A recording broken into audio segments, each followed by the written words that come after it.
네, 안녕하세요. 네, 반갑습니다. 함께 기도하시겠습니다.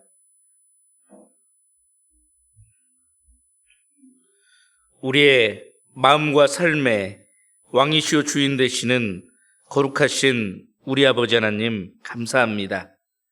우리 모두를 일찍이 먼저 사랑해 주시고 독생자 예수 그리스도의 보혈의 능력으로 값없이 구원하여 주시며 주님의 몸된 교회 안에 하나님의 귀한 자녀와 귀한 일꾼 삼아 주신 것 감사드립니다.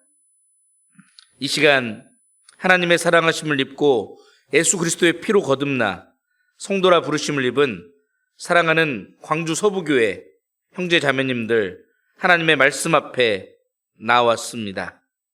무사람의 마음을 다하시는 하나님께서 각 사람의 심령 속에 합당한 말씀으로 교훈해 주시고 마땅히 행해야 될 바를 밝히 깨달아 알 수 있도록 도와주시옵소서. 우리 모두가 오직 주 안에 거하며 주의 말씀에 온전히 순종하며 주님 다시 오시는 그날까지 마음으로 뜨겁게 피차 사랑하고 섬기는 삶을 살아갈 수 있기를 원합니다. 특별히 이 시간 칠레 선교에 가 계시는 이성기 목사님과 그 선교팀 일행과도 함께 해주시고 그 모든 여정 가운데 하나님의 선하신 도움의 손길이 함께 할 수 있기를 원합니다. 많은 영혼들이 구원받게 하시고 주님의 몸된 교회가 말씀 위에 굳건하게 세워질 수 있도록 도와주시옵소서. 수많은 해외 선교사님들과 그 가족들, 그 믿음의 지체들을 은혜로우신 주님과 은혜의 말씀께만 부탁하오니 때마다 일마다 함께 하시고 합당한 은혜로 채워주시며 더 넓은 지역에 더 많은 이뤄진 영혼들에게 하나님의 은혜의 복음이 더욱 힘있게 전파될 수 있도록 은혜 베풀어 주시옵소서. 우리 가운데 경제적인 어려움이나 병약함으로 오는 어려움이나 인간관계의 고통으로 힘겨워하는 많은 분들 계실 줄 압니다. 우리 작은 신음에도 응답하시는 주님께서 그 상한 심령을 사랑과 위로의 손길로 어루만져 주시고 어떤 상황 어떤 형편에서든 오직 하나님만을 의지하는 법을 배우게 하시고 하나님께 무릎 꿇고 기도하는 법을 배우게 하셔서 오직 믿음으로 승리할 수 있도록 도와주시옵소서. 특별히 건강이 좋지 않아 고통 중에 있는 많은 분들 계십니다.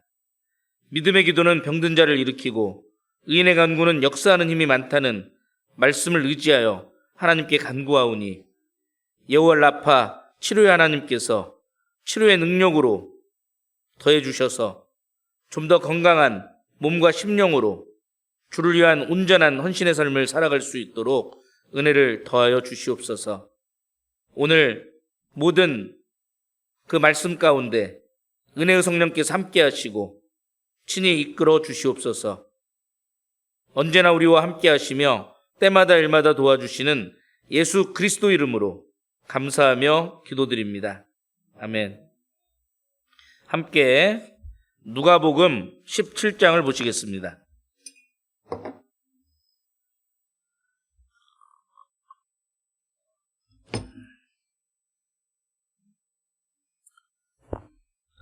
누가복음 17장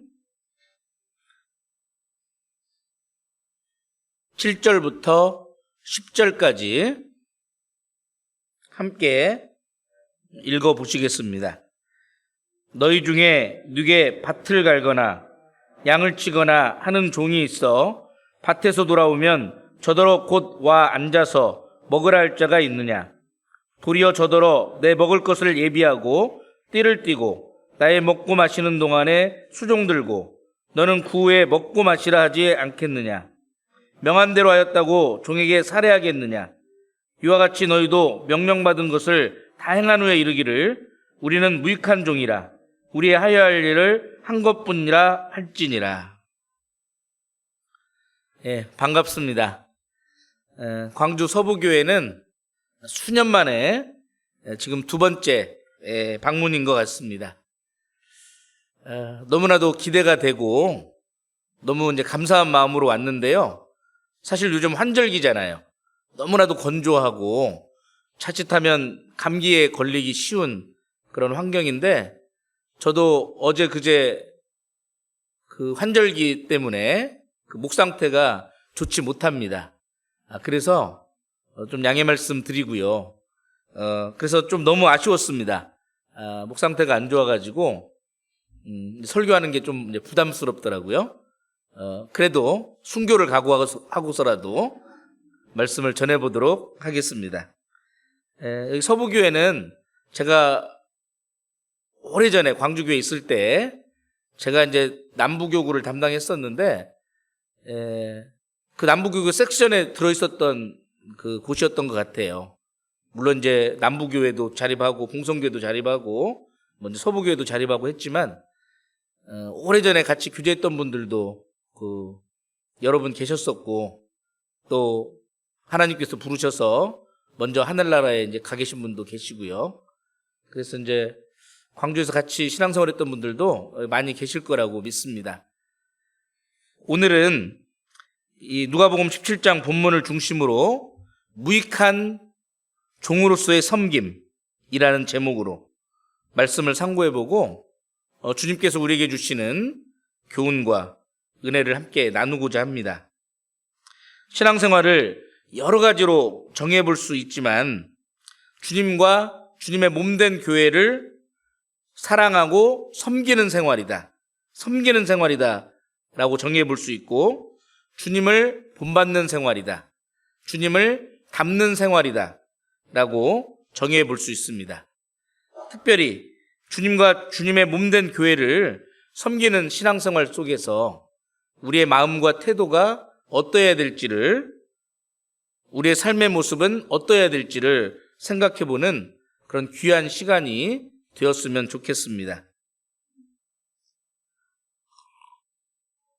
이 누가복음 17장 방금 읽은 말씀은 주님께서 제자들에게 하나님께 대한 의무로 겸손한 봉사, 전적인 헌신을 가르친 교훈입니다.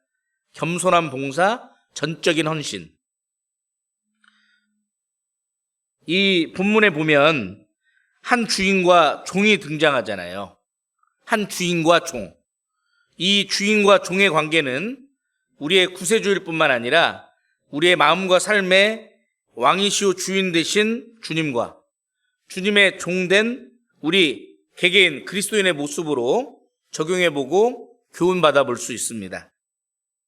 주님께서는 골고다 언덕에서 우리 대신 십자가에 못 박혀 죽으셨습니다. 주님께서는 십자가 위에서 모든 뼈는 어그러졌고 마음은 촛밀처럼 녹았고 혀는 이틀에 붙었습니다. 머리에는 가시면류관, 양손과 양발에는 녹슨 대못이 박혔고 옆구리에는 창이 찔렸고 모든 물과 피를 흘리셨습니다. 그리고 우리를 구원하셨죠.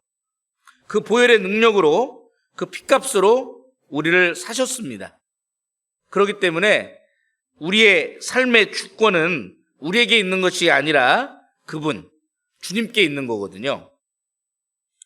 우리는 주님이 피값으로 사신 그분의 종이다라는 것을 분명하게 인식할 필요가 있습니다.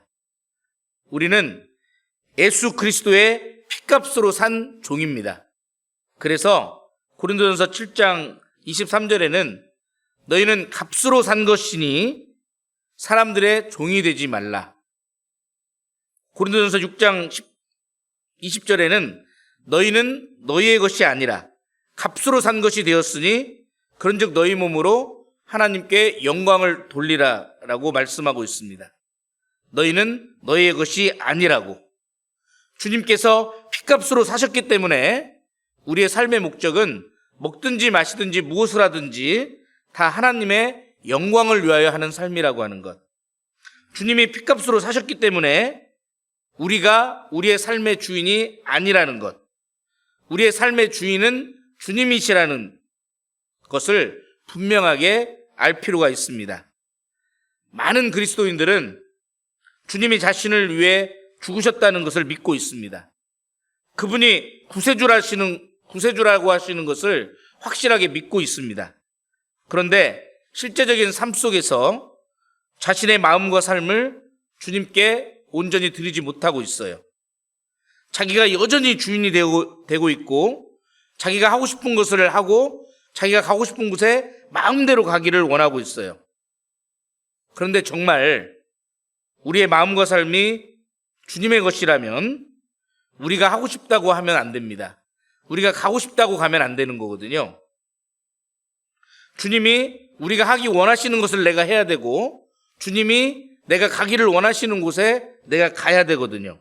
그것이 믿음이고 그것이 우리의 마음과 삶을 주님께 드리는 거잖아요. 그런데 어떤 기도문이라는 글이 있습니다. 제가 읽어드릴게요. 주님이 말하는 대로 하겠습니다. 그렇지만 주님, 장사할 때는 예외로 하여 주십시오. 주님이 가라는 대로 가겠습니다. 그렇지만 주님, 매주일 교회에 가는 것만큼은 예외로 하여 주십시오. 주님이 바치는 대로 헌금을 바치겠습니다. 그렇지만 주님, 체면 유지 정도로만 조정해도 된다고 해주십시오. 주님이 짊어져라 하시는 대로 십자가를 지겠습니다. 그렇지만 주님, 짐꾼이라도 사서 대신 지게 해도 그거겠지요? 주님이 사랑하시는 대로 사랑하겠습니다. 그렇지만 주님, 지금 당장 하라고는 마시고 내일로 미루어 주십시오. 주님이 봉사하라는 대로 봉사하겠습니다. 그렇지만 주님, 남들이 알아주지 않는 봉사는 다른 이가 하면 안 될까요?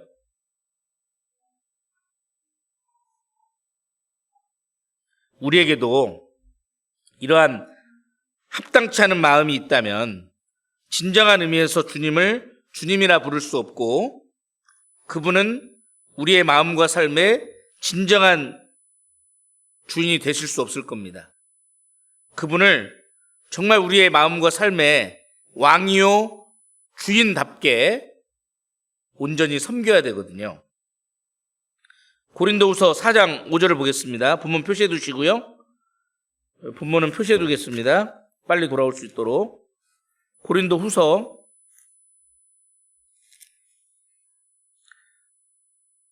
4장 5절 함께 읽겠습니다.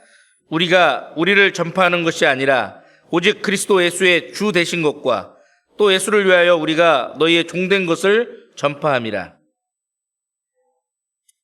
킹 제임스 버전 성경은 히브리어 야훼를 성부의 여호와 하나님을 뜻하는 영어 단어 대문자 LORD, Lord로 표현하고 있습니다. 그리고 아도나이를 성자의 하나님, 예수 그리스도를 뜻하는 영어 대문자 L의 소문자 ORD, Lord로 번역하고 있습니다. 모두 주인이라는 뜻을 가지고 있죠. 헬라어로는 퀴리오스라고 합니다. 주인이라는 뜻이에요. 주님은 구세주입니다. 동시에 그분은 우리의 삶의 주인이십니다. 이것은 따로따로 분리될 수 있는 것이 아니라 같이 가는 거거든요. 그런데 많은 분들이 주님이 나를 구원하셨다는 사실을 인정하고 믿지만 실제적인 삶 속에서는 그분이 내 마음과 삶의 주인 되시는 것을, 내 보좌에 앉으셔서 내 삶을 이끌어 가시는 것은 거부하고 싫어하고 자신의 육신의 소욕을 쫓는 경우가 너무나도 많이 있다는 거죠. 우리는 주님께서 핏값으로 사신 주님의 종입니다. 우리의 삶의 주권은 우리에게 있는 것이 아니라 주님께 있다는 분명한 인식이 우리로 하여금 그리스도인다운 삶을 살아가게 하는 첫걸음이 될 수 있습니다. 우리 모두는 주님의 종입니다. 주님을 위한 주님의 종입니다. 하나님의 거룩한 봉사자입니다. 그러나 우리가 기억해야 될 것은 종도 다 같은 종은 아니라는 거예요. 우리는 구원받기 전에는 죄의 종이었고, 마귀의 종이었고, 율법의 종이었고, 사람의 종이었고, 술의 종이었고, 각색 정욕과 행락의 종이었습니다. 그래서 결국에는 멸망으로 떨어질 멸망의 종이었죠. 그러나 주님께서 골고다 십자가 위에서 피 흘려서 우리를 사셨습니다. 하나님께서는 그 크신 사랑과 은혜로 우리를 구원하셔서 하나님의 자녀 삼아 주신 거죠. 하나님의 귀한 일꾼 삼아 주셨습니다. 그리스도의 신부라는 특권과 영광을 부여하여 주셨습니다. 그래서 갈라디아서 5장 1절에 보면 그리스도께서 우리로 자유케 하려고 자유를 주셨으니 그러므로 굳세게 서서 다시는 종의 멍에를 매지 말라고 말씀하셨습니다. 갈라디아서 5장 13절에 보면 형제들아 너희가 자유를 위하여 부르심을 입었으나 그러나 그 자유로 육체의 기회를 삼지 말고 오직 사랑으로 서로 종노릇하라. 오직 사랑으로 서로 종노릇하라고 말씀하고 계시고 로마서 6장에는 하나님께 감사하리로다. 너희가 본래 죄의 종이더니 너희에게 전하여 준 바 교훈의 본을 마음으로 순종하여 죄에게서 해방되어 의에게 종이 되었느니라. 죄에게서 해방되어 의에게 종이 되었다.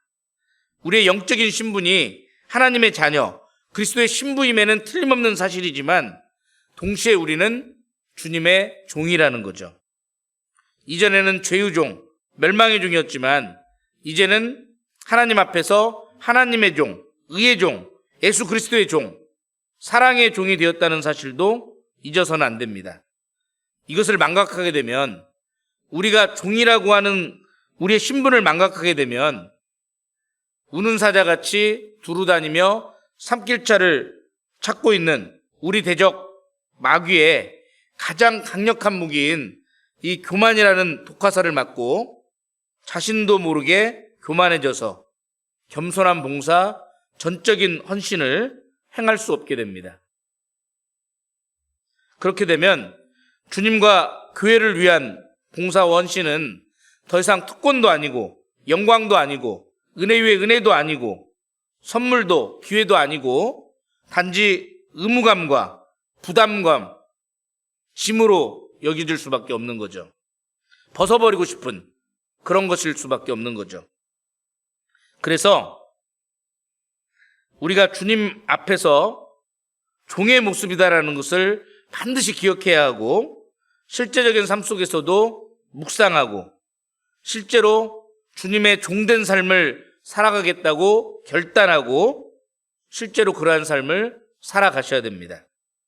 사도들과 초대교회의 그리스도인들은 자신들이 하나님의 종이며 일꾼이라는 사실을 잊지 않고 살았습니다. 동시에 자랑스럽게 생각했습니다. 사도 바울도, 베드로도, 요한도, 모세도, 다윗도, 느헤미야나 솔로몬, 다니엘 등 모두 자신을 하나님의 종으로 소개하고 있어요. 모든 그리스도인은 하나님의 종입니다. 그러나 세상과 다른 것은 우리는 어쩔 수 없이 종이 된 것이 아니라 하나님의 사랑에 감격해서 자발적으로 종이 된 거예요. 사랑의 종, 겸손의 종이 된 거예요. 출애굽기 21장입니다.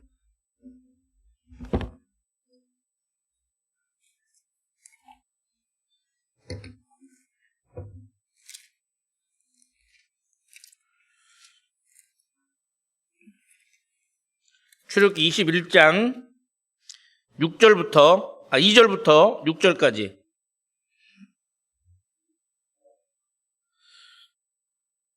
출애굽기 21장 2절부터 6절까지입니다. 내가 히브리 종을 사면 그가 6년 동안 섬길 것이요 제7년에는 값없이 나가 자유할 것이며 그가 단신으로 왔으면 단신으로 나갈 것이요 장가들었으면 그 아내도 그와 함께 나가려니와 상전이 그에게 아내를 주므로 그 아내가 자녀가 낳았으면 그 아내와 그 자식들은 상전에게 속할 것이요 그는 단신으로 나갈 것이로되 종이 진정으로 말하기를 내가 상전과 내 처자를 사랑하니 나가서 자유하지 않겠노라 하면 상전이 그를 데리고 재판장에게로 갈 것이요 또 그를 문이나 문설주 앞으로 데리고 가서 그것에다가 송곳으로 그 귀를 뚫을 것이라. 그가 영영이 그 상전을 섬기리라. 종, 노예에 관한 규례. 종이랄지라도 은혜로우신 하나님께서는 제7년 안식년이 되면 종에게 면제의 기회를 주는 면제년의 규례를 주셨습니다. 이 말씀은 자유의 기회가 왔으나 상정과 처자를 사랑해서 사랑의 종이 되기 위해 귀에 구멍을 뚫으면 이제는 영원히 종의 신세를 면할 수 없다는 겁니다. 이것은 마치 우리 그리스도인들의 모습이거든요. 진정으로 날 구원하신 주님과 주님의 몸된 교회를 사랑해서 내 대신 십자가 위에서 피 흘려 죽으시고 살아나신 주님과 주님의 몸된 교회를 영원히 섬기는 종이 되겠다라는 진정한 그리스도인의 신앙 간증의 모형이라고 할 수 있죠. 참 성도는 하나님의 사랑의 사슬에 묶여서 늘 그를 기꺼이 섬기는 종입니다. 어쩔 수 없이 종이 된 게 아니에요. 그 사랑에 감격해서 강권돼서 우리 스스로 자발적으로 사랑의 종이 되기로 결심한 거죠. 본문으로 돌아가겠습니다. 누가복음 17장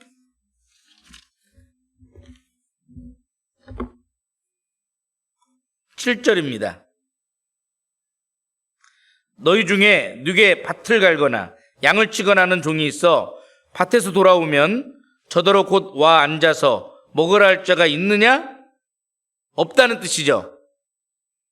종은 노예로 번역할 수 있어요. 영어로는 servant 혹은 slave로 번역이 되고 있는데, 노예는 자기 계획, 생각, 느낌, 감정, 의지가 중요하지 않습니다. 오직 주인의 뜻에 자기의 모든 삶을 맞추어야 되죠. 우리는 종이기 때문에 주인을 위한 일이 계속되는 거예요. 우리의 주님을 위한 봉사는 결코 끝나지 않았습니다. 아니, 결코 끝날 수 없습니다. 우리가 무덤에 들어가는 순간까지, 주님이 재림하시는 그 순간까지는 결코 끝날 수 없는 거예요. 우리는 하루 종일 힘들게 밭을 갈고 가축을 먹이는 일을 했을 수 있어요. 우리는 주님을 위해서 교회 내에서 참으로 많은 수고를 감당해 왔을 수 있어요. 이제는 좀 쉬고 싶다라고 생각할 수도 있어요. 그러나 우리의 일은 아직 끝나지 않았습니다. 우리가 해야 될 또 다른 어떤 일이 남아 있어요. 우리가 살아있는 한, 우리가 호흡이 붙어 있는 한, 병약하더라도 건강이 있는 한, 우리는 우리의 주인을 위해서 낮은 위치에서 최선을 다해서 섬기는 일을 계속해야만 합니다. 어떠한 수고와 어려움 속에서도, 오해와 핍박 속에서도 결코 포기해서는 안 되는 거예요. 구약시대에 하나님을 섬기고 하나님께 제사드리고 하나님을 위해서 봉사했던 성막에는 앉아 쉴 의자가 없었다는 것을 기억해야 됩니다. 우리는 우리 시대의 레위인이고 제사장입니다. 주님과 하나님을 섬기는 귀한 일꾼이죠. 그런데 그 일꾼을 위한 쉴 의자는 없었어요. 참으로 하나님을 뜨겁게 사랑하고 주님을 위해서 살기 원했던 믿음의 선진들은 그 사실을 잘 알고 있었어요. 설교의 황제, 마지막 청교도라고 일컬어지는 찰스 스펄전, 그분은 뭐라고 말했냐면, 그분이 이렇게 간증했어요. 나는 4명의 사람들이 그들의 어깨 위에 나를 메고서 무덤으로 데리고 갈 때에 은퇴할 것입니다. 그때까지는 결코 은퇴하지 않을 겁니다. 하나님의 은혜로 말미암아 그렇게 되기를 원합니다. 우리들도 결코 주님에 의해서 은퇴하고 싶다고 말해서는 안 됩니다. 만약에 그러한 생각을 하시는 분들이 있다면 반드시 요나를 기억해 보세요. 요나, 거꾸로 하면 나요죠. 바로 나의 모습이에요. 요나가 니느웨로 가서 복음을 전하라는 하나님의 명령에 그러나로 대답하며 불순종하잖아요. 그래서 여호와의 낯을 피하여 니느웨와는 정반대 방향인 다시스로 가기 위해서 욥바라는 도시, 항구 도시로 내려가잖아요. 배에 내려가고 배 밑창까지 내려가고 결국은 큰 대풍이 일어가지고 바닷속에 빠지고 바다 뿌리까지 내려가고 수월이라고 표현되는 물고기 뱃속에 삼켜졌죠. 그런데 결국에는 하나님께서 그 요나를 회개케 하셨고 다시 니느웨 물고기로 하여금 토해내게 하셨습니다. 이 요나가 주님의 일로부터 은퇴하겠다고 생각했을 때 그에게 어떤 일이 일어났는지를 기억해 보실 필요가 있어요. 우리가 건강하고 힘이 있는 한, 호흡이 있는 한, 주님의 일로부터 은퇴하고자 하는 우리를 위해 하나님께서 예비하신 태풍이 일어나기 전에, 큰 물고기에 삼키기 전에 곧장 우리의 니느웨로 내려가서 주님의 종으로서 주님을 위해서 봉사하는 일이 더욱 좋은 거예요. 봉사의 형식에는 변화가 있을지도 모릅니다. 봉사의 직분이 바뀌고 봉사 부서가 바뀌고 역할과 책임에 변화가 있을 수는 있어요. 그러나 주님과 주님의 몸된 교회를 섬기는 봉사 자체로부터의 은퇴는 있을 수 없어요. 가장 행복한 그리스도인은 주님께 귀히 쓰임받는 그리스도인들입니다. 가장 비참한 그리스도인은 주님께 쓰임받지 못하는 그리스도인이에요. 스펄전은 이렇게 기도했다 그래요. 주여, 나로 하여금 당신에게 봉사할 수 있도록 나를 해고하여 말아 주소서. 해고당하면 얼마나 큰 상처가 되겠어요? 얼마나 큰 고통이 되겠어요? 백수, 백조, 일하지 않는 자의 고통을 아셔요? 노는 것도 하루 이틀이지 한 달 놀고 1년 놀아보세요. 일하지 못하는 것이 고통인 거예요. 일할 수 있는 것이 행복인 거예요. 일할 때가 가장 행복한 거예요. 저도 사실 건강이 좋지 못해서 미국 선교사로 나갔다가 이제 돌아오게 됐는데요. 1년을 병가로 쉬었습니다. 제가 복귀한 지가 지난 6월 달이거든요. 근데 그 일하고 쉬는 것도 힘들더라고요. 그리고 지금 이제 6월 달부터 복귀해가지고 이제 교구도 맡고 이제 복음도 전하고 목회도 하고 하니까 정말 행복하다는 생각이 들어요. 아, 그렇지. 전도인이 일할 때 행복한 거구나.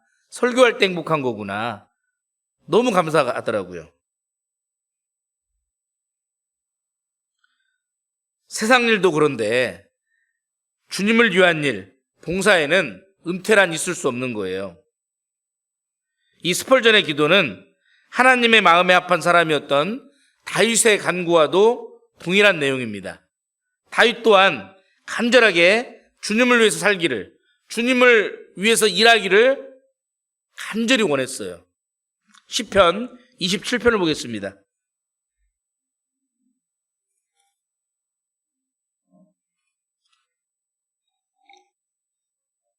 시편 27편 9절입니다.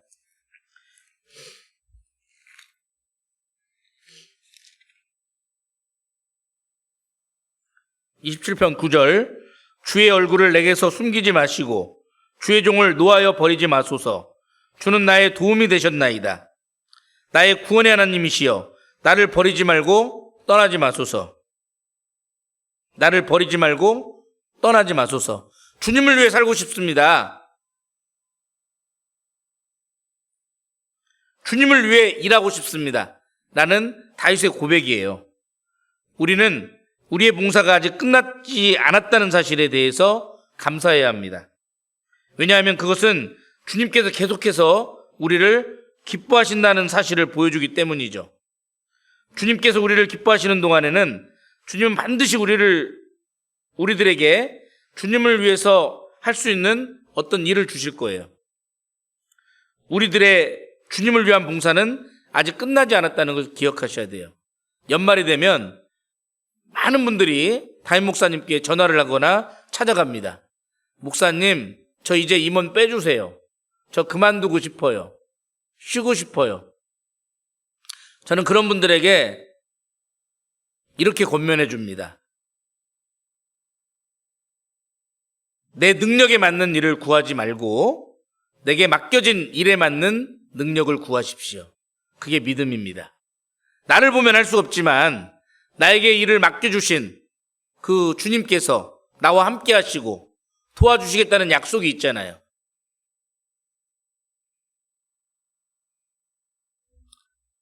누가복음 17장에 이 종은 밭을 갈거나 양을 치는 중이었어요.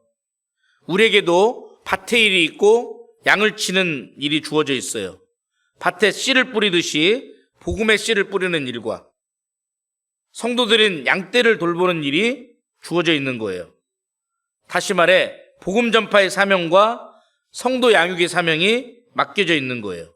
전도와 양육의 사명이 맡겨져 있는 거예요. 전도만 사명이 아니에요. 양육도 사명이에요. 전도가 사명이라면, 우리 생명보다 더 소중한 사명이라면 양육도 사명이라는 걸 기억해야 돼요. 우리 안에 형제 자매들이 말씀과 교제로부터 멀어져 있는 분들은 없는지, 어떻게 잘 이끌어서 말씀에 굳건하게 세울 건지 고민해 보셔야 됩니다.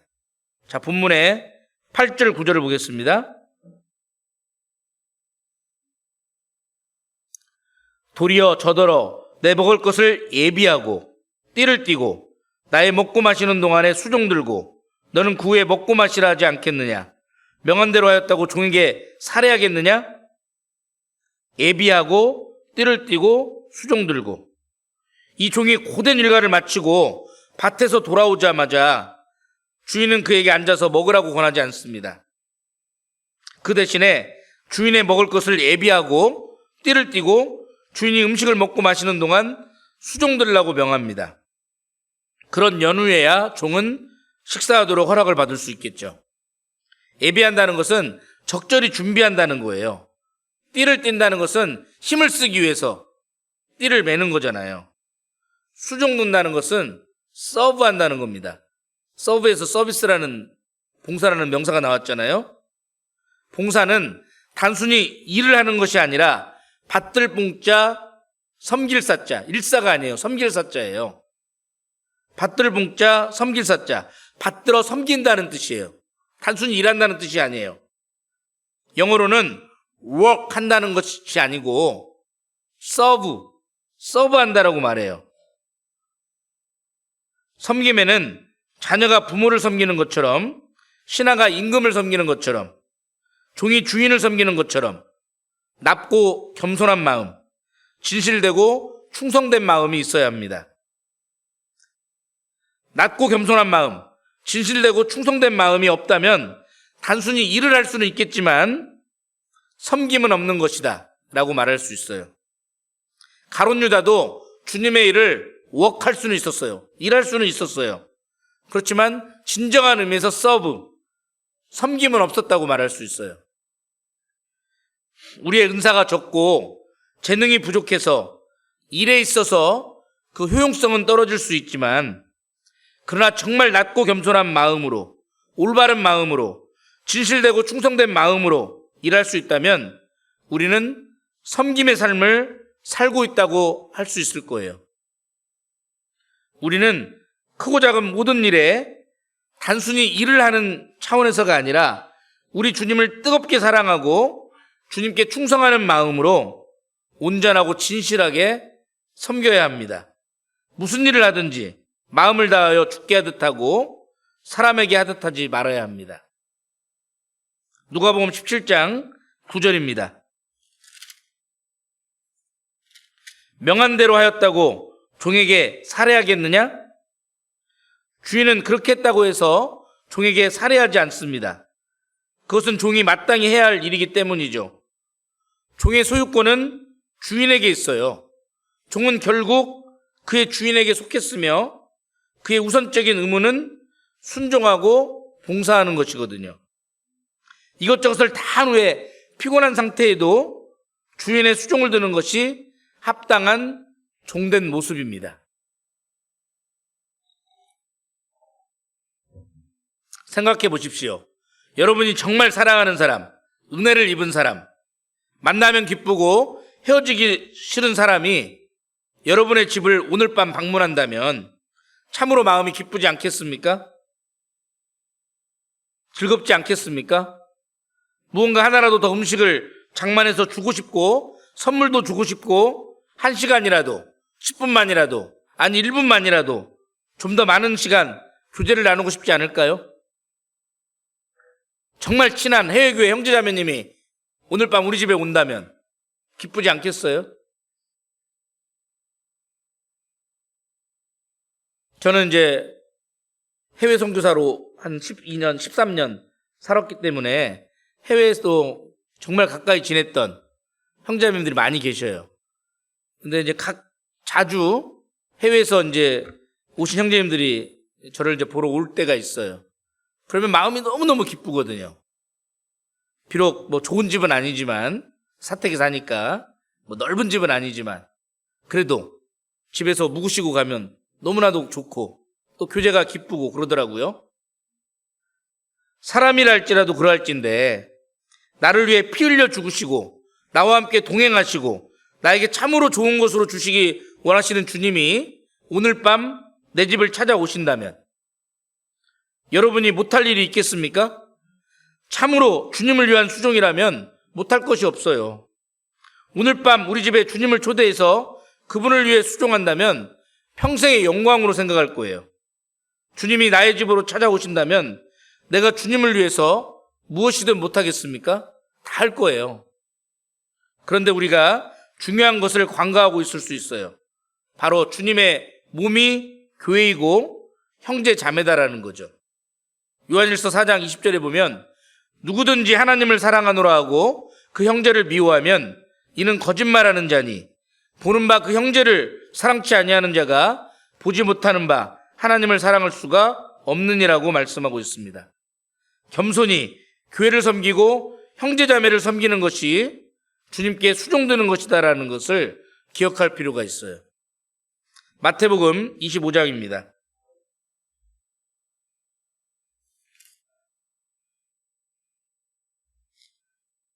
마태복음 25장 34절입니다. 그때 임금이 그 오른편에 있는 자들에게 이르시되 내 아버지께 복받을 자들이여 나와 창세로부터 너희를 위하여 예비된 나라를 상속하라. 내가 줄일 때에 너희가 먹을 것을 주었고 목마를 때에 마시게 하였고 나그네 되었을 때에 영접하였고 벗었을 때에 옷을 입혔고 병들었을 때에 돌아보았고 옥에 갇혔을 때에 와서 보았느니라. 이에 의인들이 대답하여 가로되 주여 우리가 어느 때에 주의 줄이신 것을 보고 공개하였으며 목마르신 것을 보고 마시게 하였나이까? 어느 때에 나그네 되신 것을 보고 영접하였으며 벗으신 것을 보고 옷 입혔나이까? 어느 때에 병드신 것이나 옥에 갇히신 것을 보고 가서 배웠나이까 하리니 임금이 대답하여 가라사대 내가 진실로 너에게 이르노니 너희가 여기 내 형제 중에 지극히 작은 자 하나에게 한 것이 곧 내게 한 것이니라 하시고 마지막 심판 때에 주님께서 우리에게 이렇게 말씀하신다는 거예요. 너희가 여기 내 형제 중에 지극히 작은 자 하나에게 한 것이 곧 내게 한 것이니라. 냉수 한 그릇이라도 대접한 자에게는 결단코 그 상을 잃지 않는다고 말씀하셨는데 형제 자매를 위해서 식사를 대접하고 커피를 대접하고 얼마나 상이 크겠어요. 생각해 보셔야 된다는 거죠. 마태복음 10장입니다.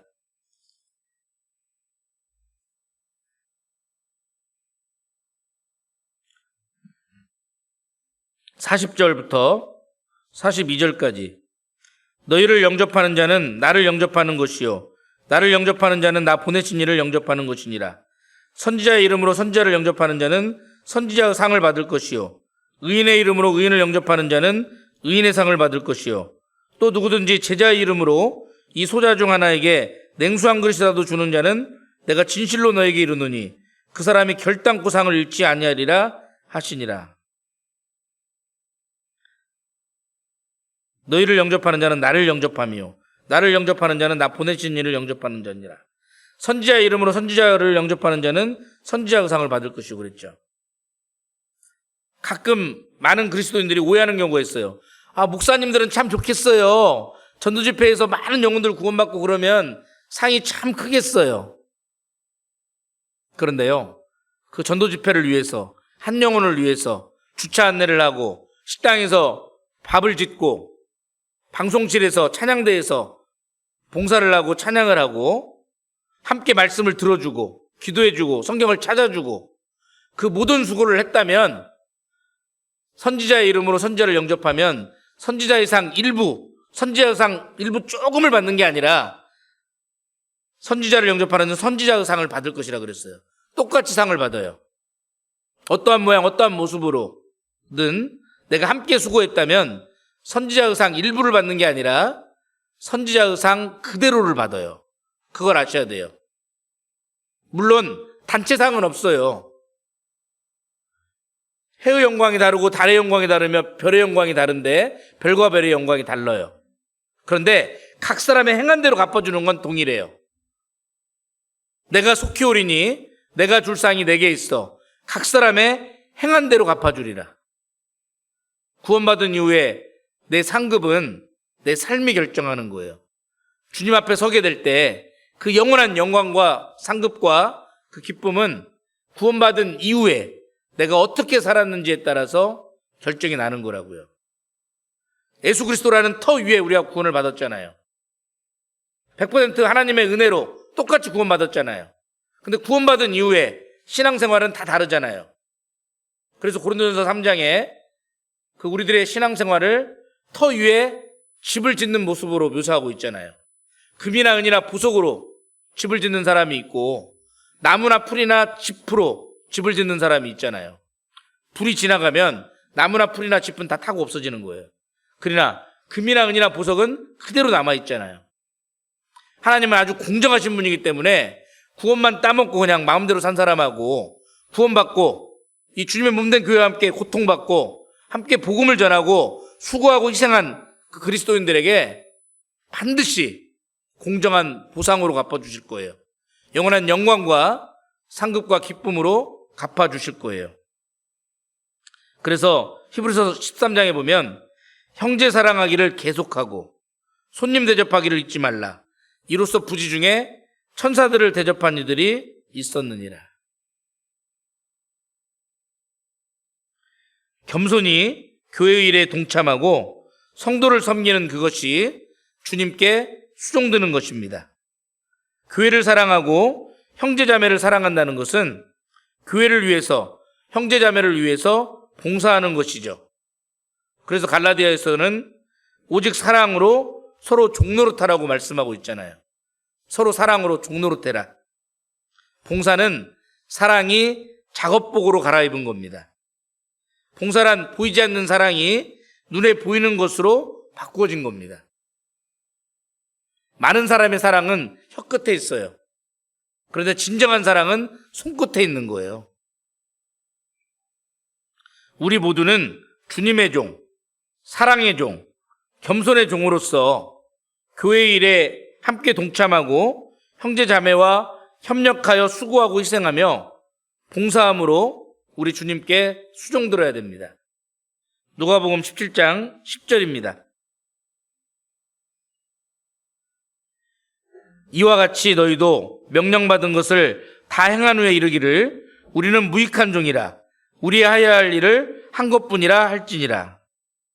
무익한 종이라는 뜻은 쓸모없는 종이다, 무가치한 종이다 라는 뜻입니다. 자신을 참으로 낮추는 겸손한 표현이에요. 우리가 그리스도의 명령을 모두 이행할 때 단지 우리의 의무를 다하고 있을 뿐이죠. 우리가 하고 있는 일마저도 우리에게 주어진 하나님의 은혜로 인한 것이며 자연적인 힘으로 인한 것이 아니에요. 여러분이 여기 앉아있는 것도 각 구역 부서에서 봉사하는 것도 전부 다 하나님의 은혜예요. 하나님의 은혜가 없었다면 지금 이 자리에 앉아있을 분 별로 없을 거예요.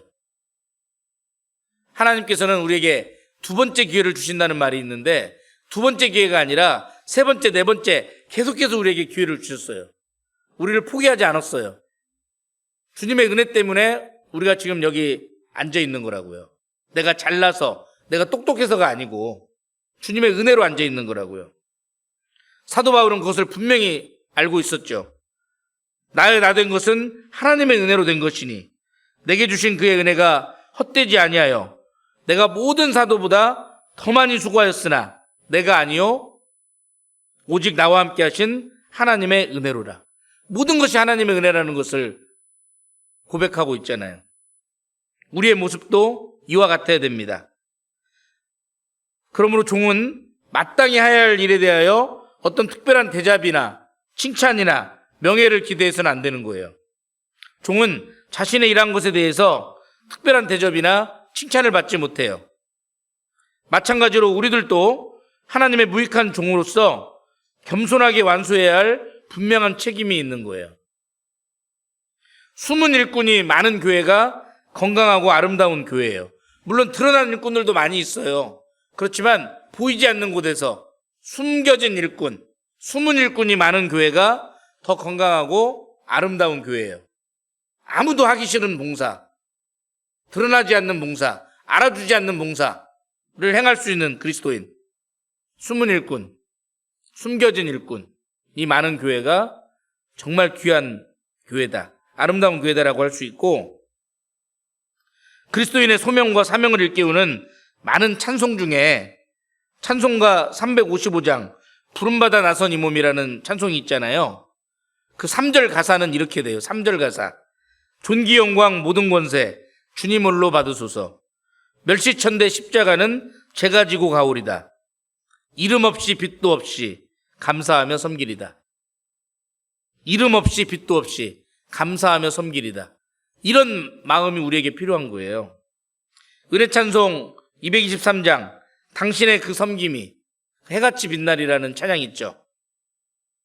당신의 그 섬김이 천국에서 해같이 빛나리, 당신의 그 겸손이 천국에서 해같이 빛나리, 당신의 그 믿음이 천국에서 해같이 빛나리, 당신의 그 충성이 천국에서 해같이 빛나리, 주님이 기억하시면 족하리, 예수님 사랑으로 가득한 모습, 천사도 음모하는 아름다운 그 모습, 천국에서 해같이 빛나리. 2절은요, 당신의 그 순종이, 당신의 그 사랑이, 당신의 그 찬송이, 당신의 그 헌신이 천국에서 해같이 빛나리. 주님이 기억하시면 족하리. 불타는 사명으로 가득 찬 모습, 천사도 음모하는 아름다운 그 모습, 천국에서 해같이 빛나리. 주님이 기억하시면 족한 거예요. 주님이 다 아시잖아요. 이러한 겸손한 삶의 자세가 주의 종으로서 마땅한 삶의 자세라는 거죠. 성 어거스틴에게 누군가 질문했습니다. 신앙생활에 있어서 가장 중요한 것이 무엇입니까? 그가 대답하기를 첫째도 겸손이요, 둘째도 겸손이요, 셋째도 겸손이다. 겸손이 가장 중요하다라고 말했어요. 그런즉 선줄로 생각하는 자는 넘어질까 조심하라. 하나님은 교만한 자를 대적하시잖아요. 하나님의 은혜는 겸손한 자에게로 임하잖아요. 물이 높은 곳에서 낮은 곳으로 흐르는 것처럼 하나님의 은혜는 겸손한 자에게 주어지는 거거든요. 신앙생활 가운데 결코 넘어지지 않는 가장 안전한 신앙의 태도는 겸손입니다. 바짝 엎드려 있으면 넘어지지 않아요. 총알이 쌩쌩 날아다녀도 총알 맞지 않아요. 주님이 우리를 위해서 해주신 일에 대해서 생각해 보십시오. 주님이 갈보리의 희생에 비추어 볼 때 주의 종들은 구주를 위해 할 수 있는 어떤 것도 그분이 행하신 일을 보상하기에는 충분치 못한 거예요. 시티 스터드라고 들어보셨습니까? 그 유명한 캠브리지 7인 중에 한 사람. 너무나도 전도 유망했던 젊은이였어요. 그런데 그가 모든 부와 명예, 권세를 뒤로 하고 중국 선교에 뛰어듭니다. 당시에 오지 중에 오지였죠. 전 세계가 깜짝 놀랐어요. 이렇게 훌륭한 젊은이들이, 이렇게 똑똑한 젊은이들이 한 번에 7명씩이나 해외 선교에 나간 적은 이전에도 없었고 이후에도 없을 거다. 그는 중국 선교뿐만 아니라 인도 선교도 했었고, 그리고 50이 되었을 때는 아프리카 선교에 뛰어들게 됩니다. 그런데요, 자기 아내는 심장병이에요. 자기도 아픈 거 투성이에요. 그리고 자기만 생각하면 이것도 안 되고 저것도 안 되고 이것도 안 되고 저것도 안 되고 다 안 되는 거 투성이에요. 내가 이 50의 나이에 선교를 나가겠습니다 하면 의사부터가 안 된다고 할 거예요. 안 됩니다, 당신. 그런데 묵상해 보면 하나님이 말씀하셔요. 네가 가면 안 되냐? 내가 의사잖아. 그가 이제 깨달은 게 있어요. 아, 그렇다. 상황만 보면 이것도 안 되고 저것도 안 되고 이것도 안 되고 저것도 안 되는데 하나님은 전지전능하신 분이지 않냐? 하나님이면 다 가능하지 않냐? 하나님이면 이것저것을 다 해결해 줄 수 있지 않냐? 왜 믿지 못하느냐? 그래서 그가 어쩌면 육신적으로는 좀 늦었다고 생각할 수 있는 나이 50이라는 나이에 그 아프리카 선교에 뛰어들게 됩니다. 정말 대단한 사람이잖아요. 지금 나이 50하고 그때 나이 50은 달라요. 지금은 100세 인생이니까 50도 젊지만 그때 나이 50은요, 죽음이 얼마 남지 않은 나이거든요. 그가 이렇게 말했잖아요. 예수 그리스도께서 하나님이신데도 나를 위해 죽으셨다면 그 어떤 희생도 내가 그를 드리기에 너무 크지는 않다. 생명이 다하도록 우리를 사랑해 주시고 죽기까지 우리를 사랑해 주시고 영원히 우리를 사랑해 주신 분을 위해서 우리는 무엇을 했습니까? 우리들의 보잘것없는 봉사를 주님의 공로와 비교해서는 안 되는 거예요. 그것은 마치 하늘의 먼지를 태양과 비교하는 것 같을 거예요. 하늘의 먼지를 우주와 비교하는 것과 같을 거예요. 그러하기에 주의 종은 주님이 명하신 모든 것을 행한 후에 여전히 자신은 무익한 종으로서 마땅히 해야 할 일을 했을 뿐이라고 고백해야 돼요. 종은 당연히 해야 할 일을 한 것이다라는 낮고 겸손한 자세로 살아야 되는 거죠. 참으로 종된 마음, 낮고 겸손한 마음으로 사는 것이 으뜸이 되는 비결입니다. 저 시계 맞죠? 11시 50분 맞나요? 네, 맞답니다. 아니, 제가 예전에는 설교도 참 길게 했는데 요즘에는 짧게 끝냅니다. 그래서 시계를 유념해서 바라보는데, 마태복음 20장에 보면 너희 중에 누구든지 으뜸이 되고자 하는 자는 너희 종이 되어야 하리라. 인자가 온 것은 섬김을 받으려 함이 아니라 도리어 섬기려 하고 자기 목숨을 많은 사람의 대속물로 주려 함이니라. 이 세상에서의 삶은 기브 앤 테이크죠. 주는 것이 있으면 받는 것이 있어야 되잖아요. 기브 앤 테이크, 주고받는 거예요. 그러나 주님은 그렇게 가르치지 않았어요. 그리스도인의 삶은 섬김과 베품, 섬김과 나눔이라는 거죠. 기브 앤 기브예요. 주고 또 주고, 주고 또 주고. 성경은 주는 것이 받는 것보다 복이 있다라고 말씀하시잖아요. 주는 것이 받는 것보다 복이 있다 할지니라. 주고 또 주는 삶이 그리스도인의 삶이에요. 그래서 빌립보서 2장을 보겠습니다.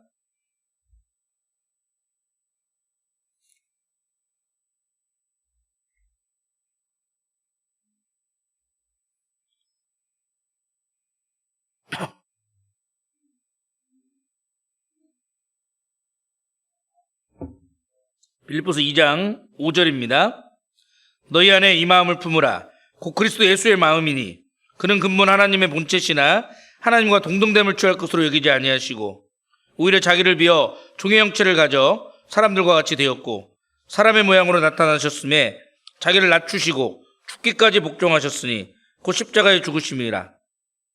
이러므로 하나님이 그를 지극히 높여 모든 이름 위에 뛰어난 이름을 주사 하늘에 있는 자들과 땅에 있는 자들과 땅 아래에 있는 자들로 모든 무릎을 예수의 이름에 꿇게 하시고 모든 입으로 예수 그리스도를 주라 시인하여 하나님 아버지께 영광을 돌리게 하셨느니라. 복음을 위해서 교회가 하나 되어 협력하기 위해서 그리스도 예수의 마음을 품으라고 말씀하십니다. 그리스도 예수의 마음이 어떤 마음이에요? 겸손의 마음이에요. 하나님이신 그분이 하늘 보좌 영광 다 버리고 육신의 천한 몸을 입고 이 땅에 오셨잖아요. 그것도 짐승의 구유에서 태어나셨고 그분이 예루살렘 성에 입성하실 때에도 백마 타고 입성한 게 아니라 그분은 나귀 새끼 타고 입성하셨어요. 그래서 예수님을 겸손의 왕이라 그러잖아요. 아까도 말씀드렸지만 이 겸손이라고 하는 것은 신앙생활에서 아주 중요합니다. 교만은 패망의 선봉이잖아요. 겸손은 종교의 앞잡이고 교만한 사람이 있으면 교회는 시끄러워요. 교만한 사람은 어떤 사람과 있어도 문제를 만들어냅니다. 겸손한 사람은요, 어떤 사람과 있어도 화평을 추구해요. 피스메이커가 되는 거죠. 겸손하셨고 그분은 죽기까지 복종하셨잖아요. 순종이 제사보다 낫다라는 말씀을 모르는 그리스도인들이 어디 있어요. 그러나 실제적인 삶 속에서는 순종이 안 되잖아요. 먼저 그의 나라와 그의 의를 구하라. 그러면 이 모든 것을 너에게 더해 주시겠다는 약속의 말씀을 모르는 사람이 누가 있어요. 그런데도 주님, 발등에 떨어진 불은 끄고 봐야 되잖아요. 날아오는 돌은 피하고 봐야죠. 나름대로 핑계대며 자신을 합리화하며 불순종의 길을 걸어가고 있잖아요. 반드시 기억하십시오. 불신은 반드시 불순종을 낳아요. 당장은 내가 원하는 것을 얻을 수 있어요. 내가 하고 싶은 것을 할 수 있고 가고 싶은 곳에 마음대로 갈 수 있어요. 일이 잘 풀리는 것처럼 보일 수 있어요. 그러나 반드시 하나님의 저주를 이끌어냅니다. 하나님의 징계를 이끌어내는 거예요. 믿음은 반드시 순종을 낳아요. 당장은 원하는 거 못 얻을 수 있어요. 하고 싶은 거 못 할 수 있어요. 가고 싶은 거에 못 갈 수 있어요. 일이 안 풀리는 것처럼 보일 수 있어요. 그런데 반드시 하나님의 축복을 이끌어냅니다. 기적을 연출해내는 거예요. 순종하면. 누가복음 5장에 보면 베드로가 밤이 맞도록 수고했잖아요. 물고기 한 마리 못 잡았잖아요. 근데 주님이 뒤늦게 와가지고 깊은 데로 가서 그물을 내리라 그랬잖아요. 말도 안 되는 얘기죠. 깊은 곳에 물고기가 없어요. 적당한 깊이에 있지. 그리고 밤이 맞도록 그 갈릴리가 고향이고 평생 어부로 살았던 물고기잡이의 대가인 베드로가 한 마리도 못 잡았거든요. 그리고 이미 날이 밝았어요. 햇빛 때문에, 배 그림자 때문에 물고기 다 도망가요. 말도 안 되는 얘기예요. 그리고 베드로는 어부지만 예수님은 목수였잖아요. 아버지도 목수고 자기도 목수였고. 베드로가 얼마든지 합리적으로 논리적으로 따졌을 수도 있어요. 근데 이 베드로가 위대한 것은 내가 밤이 맞도록 수고하여 얻지 못하였지만 말씀에 의지하여 그물을 내리리이다. 그랬더니 기적이 연출됐죠? 물고기가 그물이 찢어질 정도로 많이 잡힌 거예요. 그물이 찢어질 정도로. 그래서 건너편에 있는 동무들에게 손짓해서 도와달라 그러니까 두 배가 잠길 정도로 물고기가 많이 잡혔잖아요. 순종은 기적을 연출해내는 거예요. 하나님의 축복을 이끌어내는 거라고요. 그리고 이분은 자기 생명을 아끼지 않고 내어주셨잖아요. 희생이잖아요. 주님은 한 알의 밀이 땅에 떨어져 죽지 않으면 한 알 그대로 있고 죽으면 많은 열매를 맺나니 라고 말씀하셨죠. 그리고 자기가 한 알의 밀이 돼서 땅에 떨어져 죽으셨잖아요. 그래서 많은 열매를 맺으셨잖아요. 그래서 이러므로 하나님이 그를 지극히 높였다 그랬잖아요. 지극히 높였다.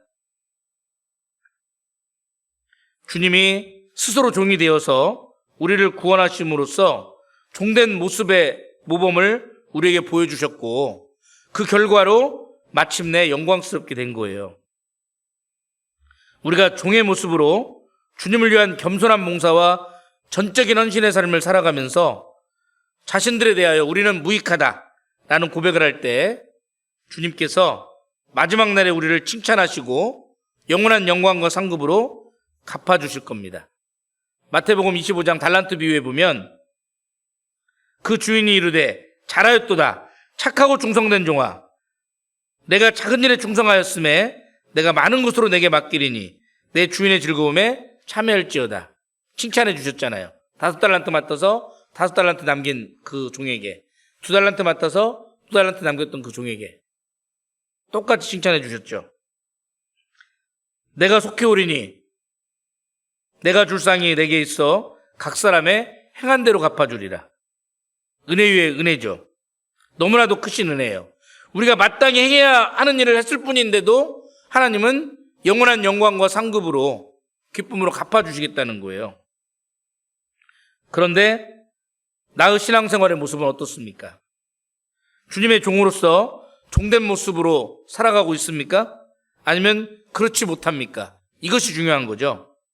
특별히 구원의 연수가 더해지면 더해질수록 교회 안에서 더 중요한 직분을 맡아서 그 책임이 더 크면 클수록 우리에게 더욱더 큰 하나님의 일을 할 수 있는 특권이 주어짐과 동시에 책임도 주어지는 거예요. 그리고 그 책임에 대한 결과도 우리가 져야 되는 거죠.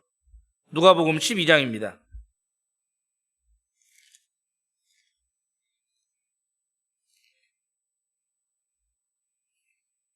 누가복음 12장 47절, 48절.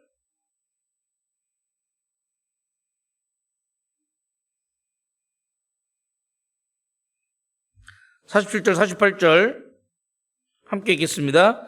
주인의 뜻을 알고도 애비치 아니하고 그 뜻대로 행치 아니한 종은 많이 맞을 것이요 알지 못하고 맞을 일을 행한 종은 적게 맞으리라.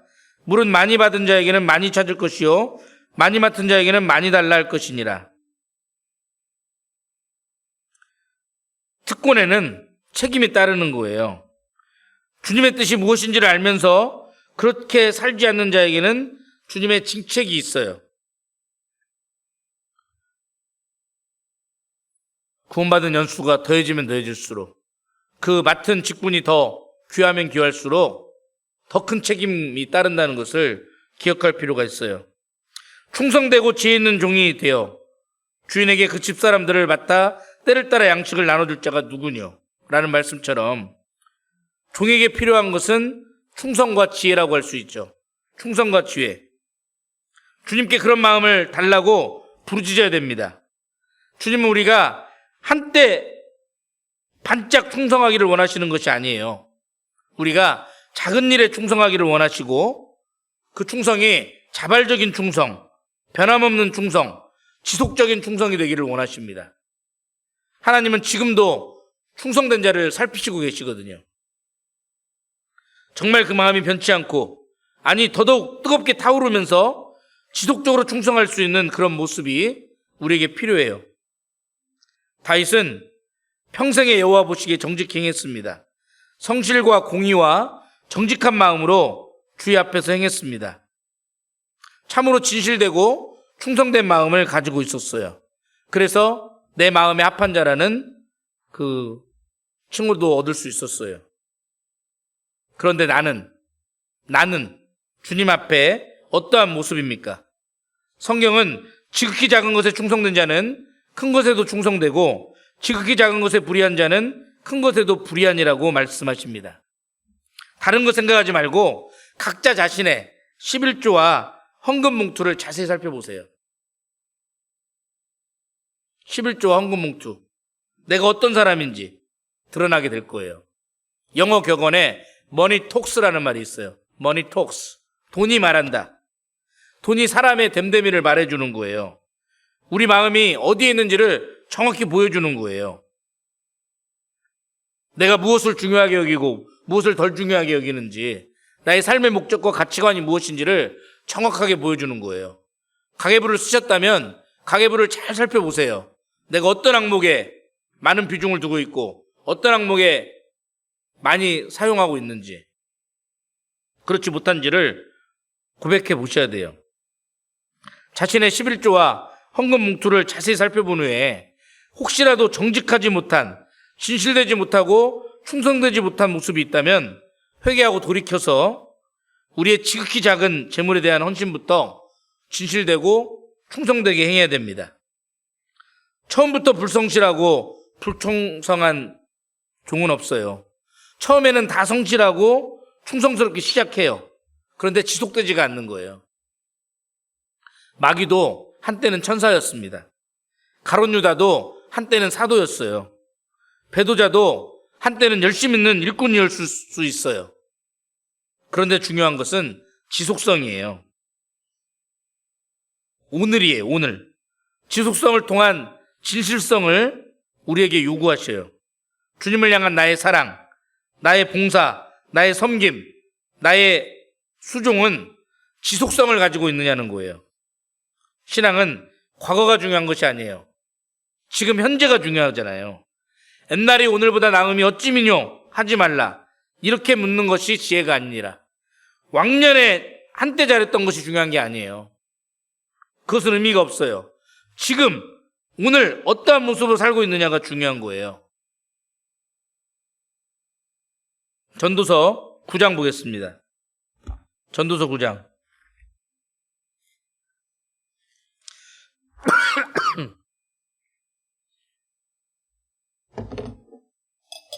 전도서 9장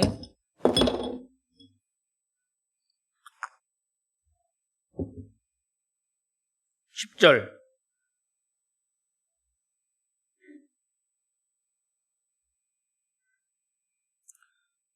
함께 읽겠습니다. 무릇 내 손이 일을 당하는 대로 힘을 다하여 할지어다. 내가 장차 들어갈 음부에는 일도 없고 계획도 없고 지식도 없고 지혜도 없음이니라.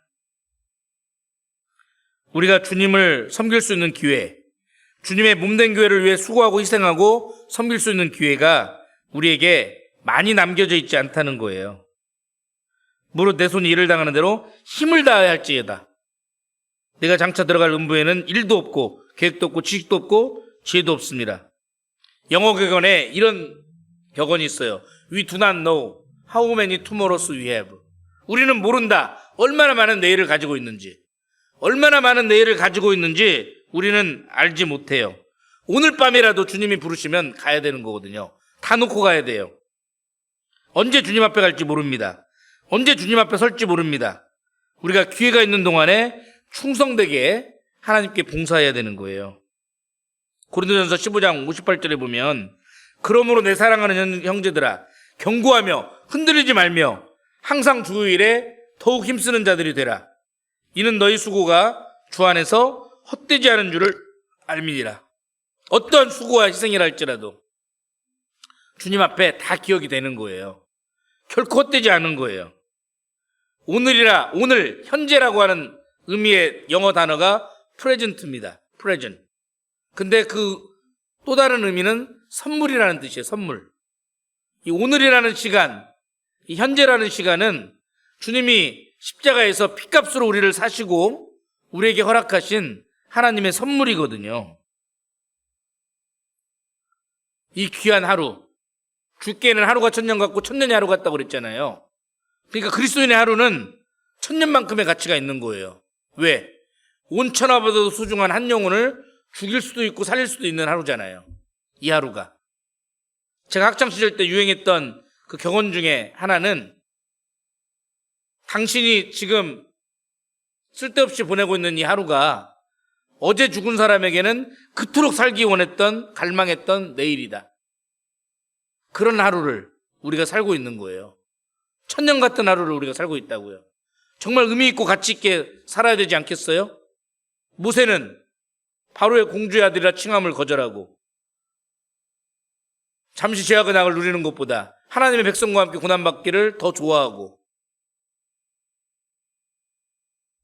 그리스도를 위하여 받는 능욕을 애굽의 모든 보화보다도 더 중하게 여겼으니 상주심을 바라봅니다. 상주심을 바라봅니다. 상주심을 바라보고 영혼을 계산하는 삶을 우리가 살아가야 되는 거예요. 영혼을 계산하는 삶. 주님 앞에 서면이라는 한 자매님의 간증 같은 시가 있어요. 제가 한번 소개해 볼게요. 누가 묻습니다. 힘드시겠어요? 나는 대답을 못하고 도리어 주님께 묻습니다. 얼마나 힘들어야 힘들다고 할까요? 얼마나 해야 했다고 할까요?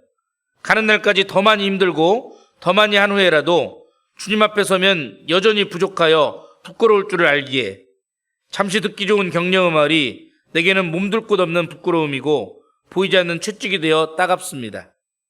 주님, 얼마나 드려야 이 몸 온전히 드렸다 할까요? 우리 교회 자매님의 시예요. 주님, 얼마나 드려야 이 몸 온전히 드렸다 할까요? 1차 세계대전 당시에 미국의 징병 포스터에는 거울이 붙어 있고 다음과 같은 내용이 기록되어 있었답니다. 거울 앞에 서 있는 당신, 조국은 바로 당신을 원하고 있습니다. 제가 바꿔봤습니다.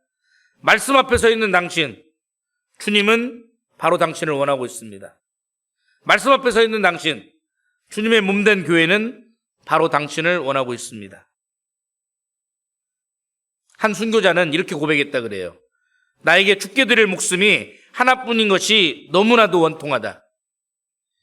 우리에게 주님께 드릴 생명이 하나밖에 없음을 원통하게 생각하는 마음으로 우리의 남은 생애를 주님을 위하여, 복음을 위하여, 교회를 위하여 겸손한 봉사, 전적인 헌신의 삶을 살아가셔야 됩니다.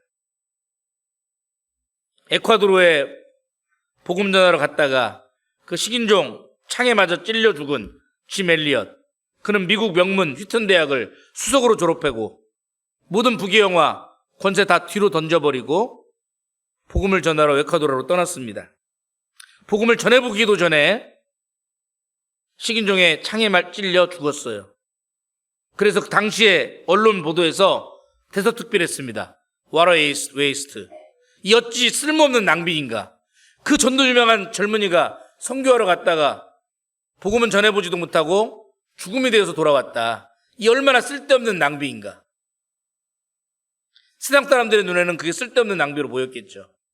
훗날 그의 아내 엘리자베스가 그 기사를 쓴 기자에게 그 남편의 일기장을 보여줬다 그러잖아요. 영원한 것을 얻기 위해 영원하지 않은 것을 버리는 자를 어리석다 말하지 말라. 이 쓸모없는 나무개비 같은 나의 삶에 불을 붙여 주옵소서. 제 삶을 주의 영광을 위해 태워 주옵소서. 나는 결코 오래 살기를 원하지 않습니다. 오직 주님을 위해서 풍성한 삶을 살게 하여 주옵소서. 그의 일기가 시대를 막론하고 주님을 위해 살고자 하는 모든 그리스도인들에게 큰 도전과 격동과 감동을 주고 있잖아요.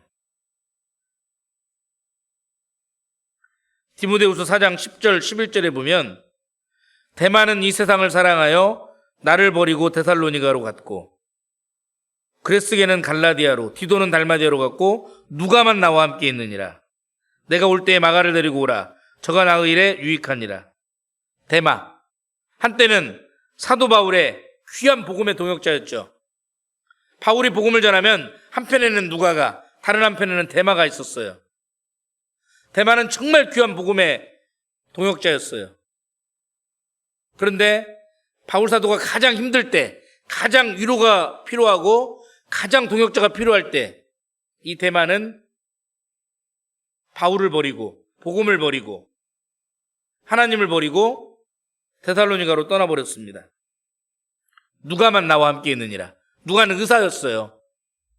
북이 영화 권세를 가질 수 있는 사람이었죠. 그런데 그는 그것을 다 포기하고 오직 복음과 함께 바울과 함께 고난받고 있잖아요. 누가와 데마. 이 누가 같은 의사 선교사가 있었죠. 존 헤론이라고. 조선이라는 미개한 땅에 의료 선교사가 필요하다는 말을 듣고 그는 약간의 의약품만 있다면 저는 지금 당장이라도 갈 수 있습니다. 제가 조선 땅에 제일 먼저 도착하는 선교사가 되고 싶습니다. 실제로 그는 제일 먼저 떠났어요. 조선 땅으로.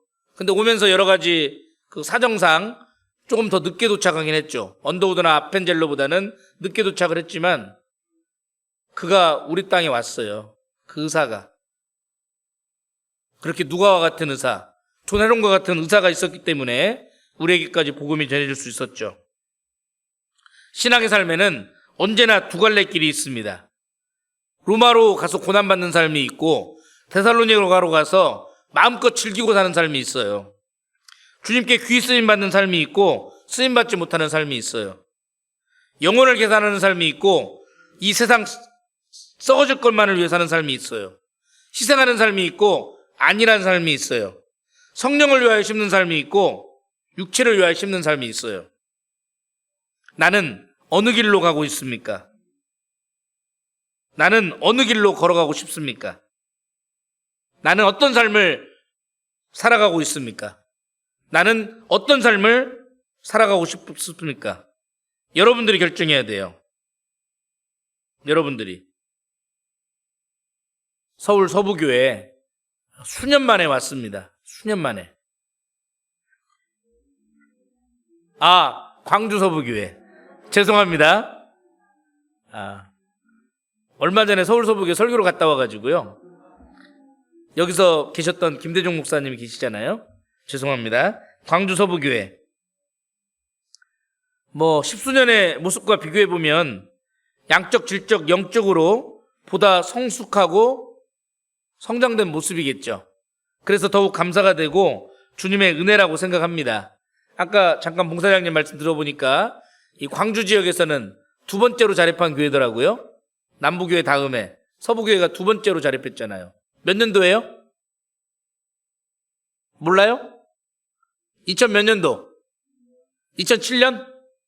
2007년에 자립했으니까 17년, 22년, 15년 됐네요, 벌써. 15년 정도 흘렀으면요, 개인적으로든 교회적으로든 보다 성숙한 모습으로 변화되어져 있어야 마땅하잖아요. 틀림없이 그 가운데 많은 수고와 어려움과 희생이 있었지만 주님만 바라보며 묵묵히 주의 종의 삶을 걸어오신 분들이 많이 있었을 겁니다.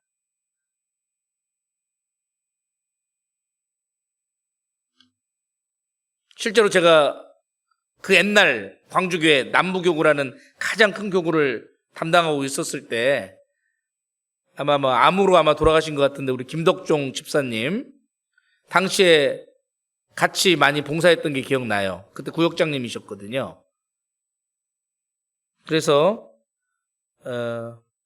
어쨌든 보이는 곳에서 보이지 않는 곳에서 묵묵히 주의 종으로서의 삶을 살아오신 분들이 있었기 때문에 오늘날의 서부교회가 있는 것이다 라고 말씀드릴 수 있겠습니다. 그러나 여기에 만족하지 마십시오. 이 대강당도 아직도 텅텅 비었네요.